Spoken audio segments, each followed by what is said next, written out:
హైదరాబాద్ లో largest cred and non stop property show ఈ నెల 9, 10, 11 తేదీల్లో కొంపల్లిలో. నమస్తే, నేను Keshav. Welcome to Suman TV. ఆంధ్రప్రదేశ్లో ప్రధాన ప్రతిపక్ష హోదా కోసం కోర్టులో పోరాడుతున్న వైసీపీ పైన ఎటువైపు ఎక్కడైనా కార్యకర్తలపై దాడులు జరిగితేనో లేదా కార్యకర్తలకి కష్టం వచ్చిన సందర్భంలోనే ఆ పార్టీ చీఫ్ జగన్మోహన్ రెడ్డి జనంలోకి వస్తున్నారు. అలానే వ్యూహ రచనల విషయంలో వైఫల్యాల జాబితా పెరుగుతోంది అనేటువంటి విమర్శ కూడా వినిపిస్తోంది. మరోవైపు పార్టీని వీడుతున్నటువంటి వారి సంఖ్య రోజు రోజుకి పెరుగుతోంది. ఈ సందర్భంలో వైసీపీ కొత్త సంక్షోభాలను ఎదుర్కోబోతుందా? ఈ అంశంపైన విశ్లేషణ చూద్దాం. మనతో పాటు చంద్ర శ్రీనివాస్ గారు, పొలిటికల్ అనలిస్ట్ ఉన్నారు. చంద్ర శ్రీనివాస్ గారు, నమస్కారం. నమస్కారం అండి. వైసీపీ ఈ మధ్య కాలంలో జరిగినటువంటి పరిణామాలు, అంటే రిజల్ట్ రావడం అనేది 11 సీట్లకు పరిమితం అవడం అనేది ఇబ్బందికరమైన అంశమైనా కానీ ప్రతిపక్షం పాత్ర పోషించడానికి అది పెద్ద, ఎందుకంటే లాస్ట్ టైం జనసేన పార్టీకి ఒకే ఒక సీటు, అది కూడా ఉందో లేదో ఊడిపోయిందో లాస్ట్ మినిట్ వరకు క్లారిటీ లేనటువంటిది. అలాంటి సందర్భంలో కూడా ప్రతిపక్ష పాత్ర పవన్ కళ్యాణ్ పోషించారు. ఇప్పుడున్న పరిస్థితుల్లో వైసీపీ అధినేత చేస్తున్న పర్యటనలు కానీ, విమర్శలు కానీ, రాష్ట్రపతి పాలన డిమాండ్ కానీ, సెక్యూరిటీ విషయంలో ఆయన కోర్టులో మెట్లెక్కిన విధానం కానీ, ప్రతిపక్ష హోదా కోసం కోర్టు మెట్లెక్కిన విధానం కానీ, ఇవన్నీ చూస్తే అంతర్గతంగా ఒక సంక్షోభ స్థితిలో వైసీపీ ఉంది అనేటువంటి విమర్శ, ఎక్కువ మంది పార్టీని వీడుతున్న వారి సంఖ్య పెరగడం, ఇవన్నీ ఎలా చూడాలి మనం? అంటే ఇప్పుడు వైసీపీ ఏ తీరానికి వెళ్ళబోతుందో అన్న డౌట్ అందరిలో ఉంది. ఈ పార్టీ మళ్ళీ మనుగడ ఆంధ్రప్రదేశ్ రాజకీయాల్లో ఉంటుందా లేదా అనేది కూడా డౌట్ ఉంది. సామాన్య కార్యకర్త నుంచి అందరికీ డౌట్ ఉంది.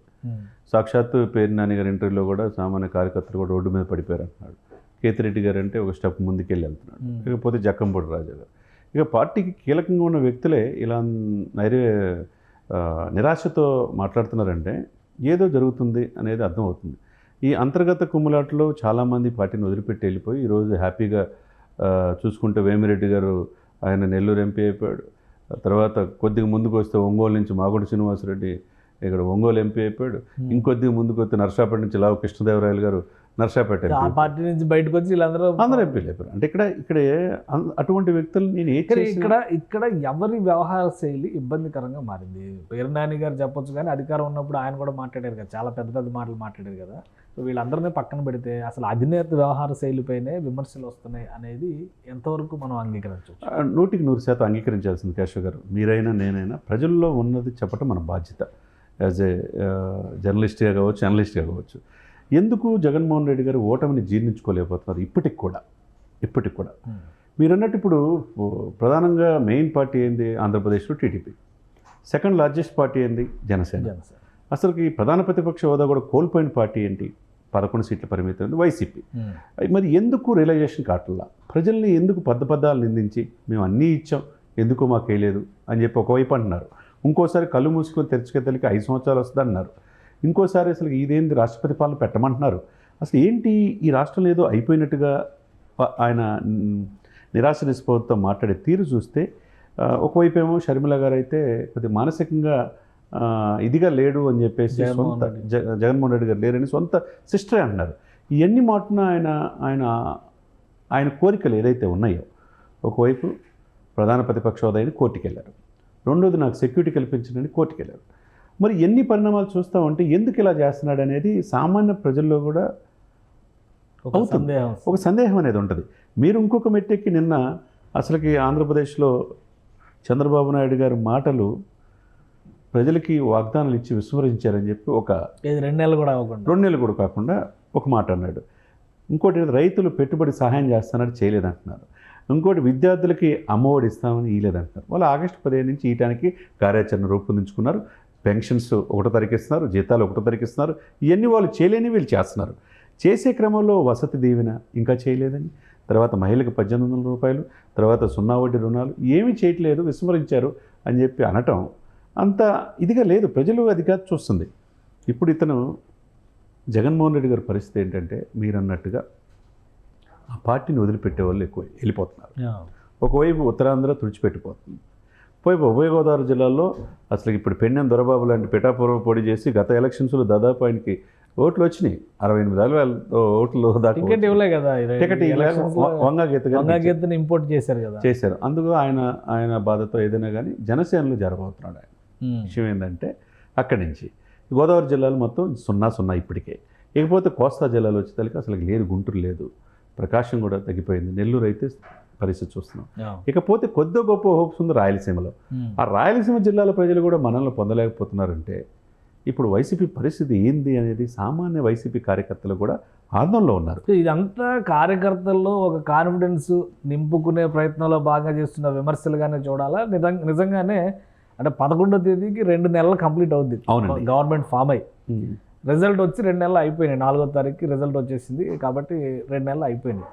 సో ఈ మార్పు, ఈ గ్యాప్ అనేది, ఈయన చేస్తున్న విమర్శలు అనేవి కేవలం వాళ్ళల్లో ఒక నైతిక స్థైర్యాన్ని నింపడం కోసం చేస్తున్న విమర్శలుగానే చూడాలా? వాస్తవాలు ఏమైనా ఉన్నాయి? రాష్ట్రపతి పాలన విధించేంత సీరియస్నెస్ ఏపీలో ఉందా? అసలు లేదండి. ఇప్పుడు రాష్ట్రపతి సీరియస్నెస్ అంటారు. జగనన్న అసెంబ్లీలో పలు దఫాలుగా జగనన్న స్తుతించిన రోజా గారు ఇప్పుడు ఇటలీలో వెళ్ళి హ్యాపీగా చూడండి షాపింగ్ వెకేషన్లో ఉన్నారు. ఇక వంశీ గారు ఎక్కడున్నారో తెలియట్లా, కొడాలి నాని గారు ఎట్టున్నారో తెలియట్లా. ఎవరైతే నోరుకి ఇష్టం వచ్చినట్టు మాట్లాడి జగనన్న గారి యొక్క ఇది ఆయన ఆదరణ పొందడానికి పరితపించిన వాళ్ళందరూ కూడా ఆయన పక్కన లేరు ఇప్పుడు.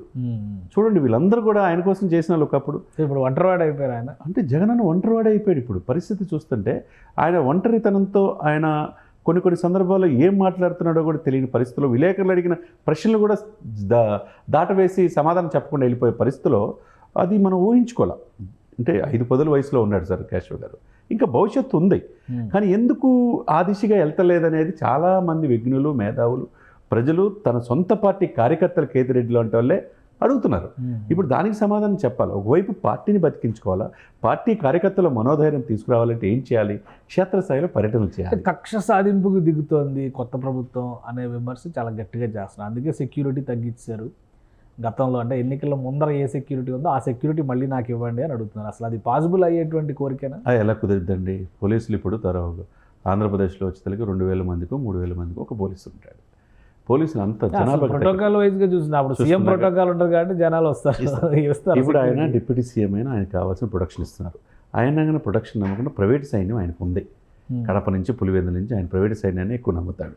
మరి ఈ సమయంలో నాకు రక్షణ కల్పించింది అని చెప్పేసి సాక్షాత్తు ఒక ముఖ్యమంత్రిగా 5 సంవత్సరాలు చేసిన వ్యక్తి, మాజీ ముఖ్యమంత్రి కుమారుడిగా ఆయన అడగటం కొద్దిగా ఇదిగా ఉంది. హైకోర్టు ఏం చేస్తుంది? ఇప్పుడు ప్రభుత్వం ఎప్పటికప్పుడు ఇంటెలిజెన్స్ వర్గాలు ఉంటాయి, పోలీస్ వ్యవస్థ ఉంటుంది. వాళ్ళు ఆయనకు సెక్యూరిటీ ఏది కావాలో ఎప్పటికప్పుడు ఇచ్చే బాధ్యత వాళ్ళు తీసుకుంటారు. హైకోర్టుకి వెళ్తే ఏం చేస్తారు? మేము ఇచ్చేది ఇలా ఉందని చెప్తారు, అంతే కదండి. ఎందుకు ఇలా వెళ్తున్నారు? దీనికి సలహాలు ఇచ్చే వ్యక్తులు ఇంతమంది సలహాదారులు ఉండి దాదాపు ఆయనకు 400 కోట్లు ఖర్చు పెట్టారు సార్. ఆ 416 కోట్లలో దాదాపు 220 కోట్లు ఒక సజ్జల రామకృష్ణారెడ్డి గారికే సలహాదారుడికి ఇచ్చారు. ఇంతమంది సలహాదారులు ఉండి అసలు వీళ్ళంతా ఎవరు కనపడతల్లా? అంటే ఏమవ్వాలంటే రాజకీయంలో గెలిచినా గెలవకపోయినా ఓడినా కానీ ఆయనతో పాటు నడవాలి.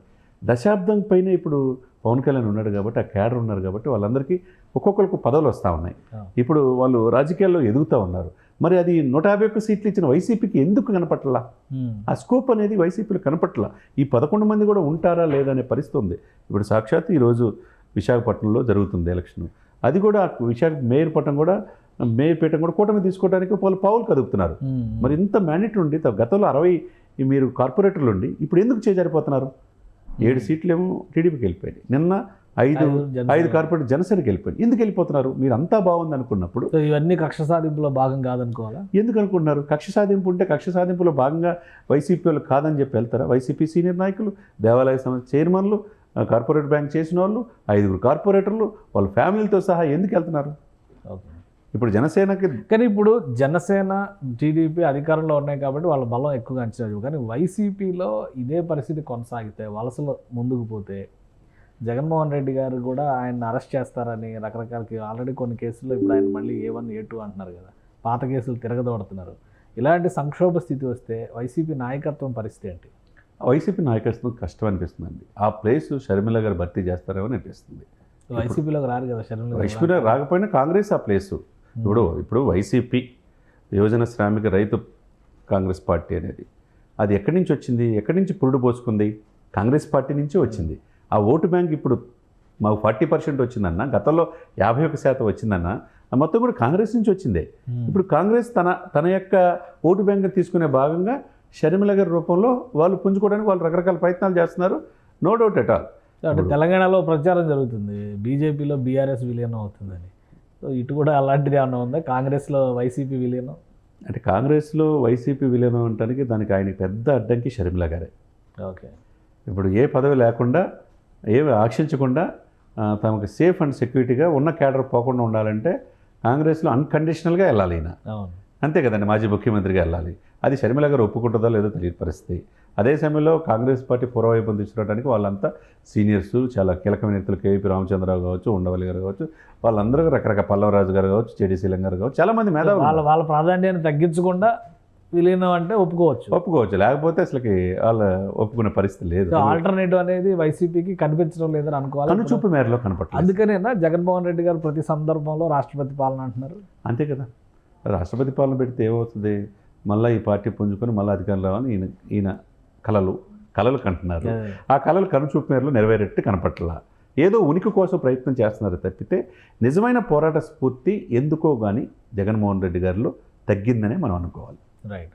థ్యాంక్ యూ శ్రీనివాస్ గారు, మీ అభిప్రాయం తెలియజేస్తాను. ఇది ఆంధ్రప్రదేశ్లో ప్రతిపక్ష పాత్ర పోషించడంలో జగన్మోహన్ రెడ్డి ఆధ్వర్యంలో ఉన్న వైసీపీ కంటే కాంగ్రెసే కొంత దూకుడుగా వ్యవహరిస్తున్నటువంటి పరిస్థితి కనిపిస్తుంది. కార్యకర్తలపైన జరిగిన దాడుల్ని రాష్ట్రంలో హింస పేరుతో ప్రొజెక్ట్ చేసేటువంటి ప్రయత్నం వైసీపీ చేయడం, అలానే ఒక అచేతన స్థితిలో ఉన్నటువంటి జగన్మోహన్ రెడ్డి ఉద్దేశపూరితంగానే రాష్ట్రపతి పాలన డిమాండ్ చేస్తున్నారనేటువంటి వాదన చాలా క్లియర్గా కనిపిస్తుంది. కాబట్టి ఆ పార్టీ మనుగడ విషయంలో ఒక సంక్షోభ స్థితి ఎదుర్కొనే అవకాశాలు చాలా స్పష్టంగా ఉన్నాయి రాబోయే రోజుల్లో అని చంద్ర శ్రీనివాస్ గారు అంటున్నారు. ఇది స్పెషల్ డిస్కషన్. Keep watching.